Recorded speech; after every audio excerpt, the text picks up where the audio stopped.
السلام عليكم ورحمة الله تعالى وبركاته. نتمنى أنكم تكونوا في أحسن الأحوال يا رب. اليوم غادي نشارك معكم غريبة اقتصادية سهلة التحضير وبمكونات موجودة في كل بيت. أكيد إلا جربتوها غادي تعجبكم، كتجي هشيشة ورطبة وكنقدروا نحضروها يوميا تفرحوا بها وليداتكم. أكيد إلا جربتوها غادي تعجبكم. وبلا ما نطول عليكم ندوزو المقادير وطريقة التحضير.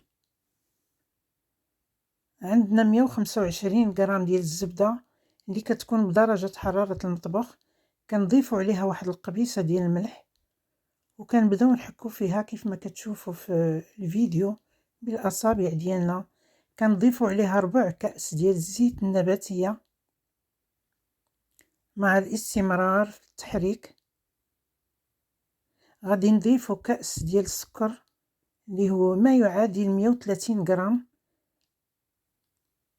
تقدروا تعملوا اكثر، السكر كيبقى على حسب الذوق.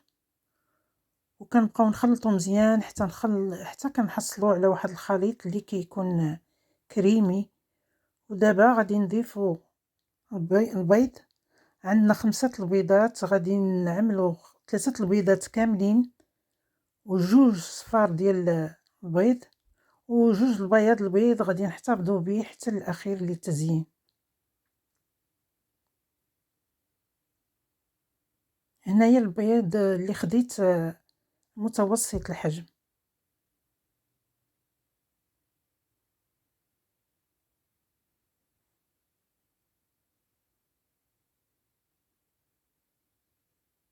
والبيض تا واحد خاصو يكون بدرجة حرارة المطبخ.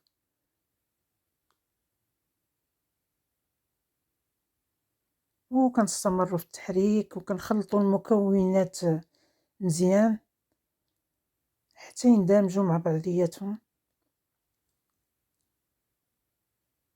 غادي نضيفوا كيس ديال السكر فاني.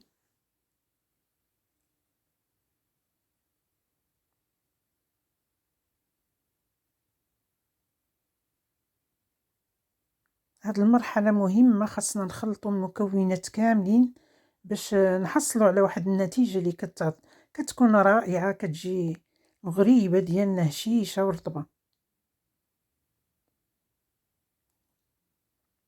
كنبقاو نخلطوا مزيان حتى ما يبقاوش يبانوا لينا هذوك الحبيبات. ودابا غادي نبداو نضيفو في الدقيق اللي كنكونوا مغربلين قبل.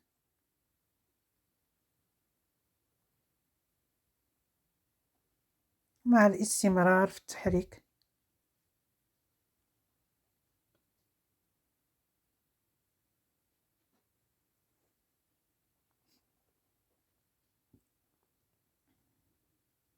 صدقوني هاد الغريبه كتجي رائعه وما كتطلبش الوقت بزاف. كيف ما كتشوفوا كنخلطوا المكونات كاملين ونديروها في الفرن، دونك ما كتاخذش لينا الوقت بزاف.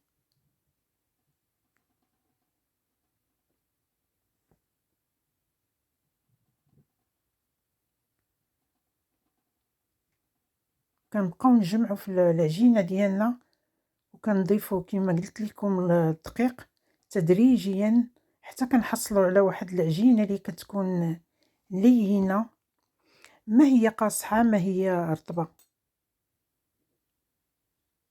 ودابا غادي نضيفوا في الاخير كنبداو نضيفوا في كيس ديال خميره الحلويات 11 غرام.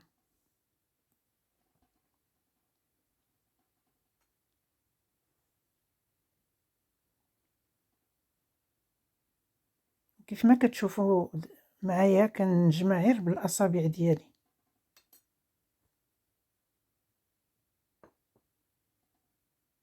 بالنسبه للدقيق عملت 2 زلافات ديال الدقيق.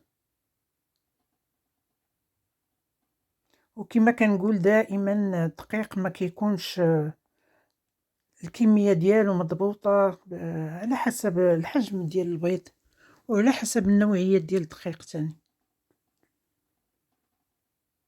ودابا ها هي الحلوه ديالنا بدات كتجمع غادي نكملو الدقيق اللي عندنا.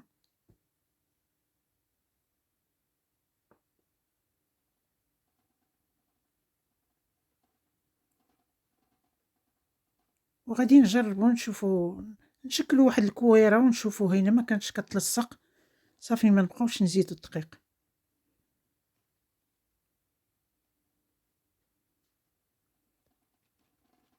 كنقيو الجناب ديال الاناء ديالنا باش تكون داكشي نقي.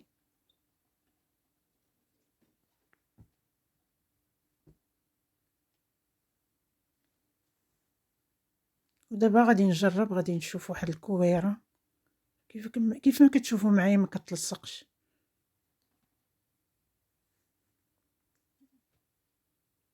ودابا غادي نبدا نشكل في الكويرات، غنعملهم في الاول في بياض البيض ومن بعد كنفندهم في رقائق اللوز. انا عملت هنا رقائق اللوز، نتوما تقدروا تعملوا الكوك ولا كاوكاو ولا الزلجلان، داكشي اللي موجود عندكم في البيت.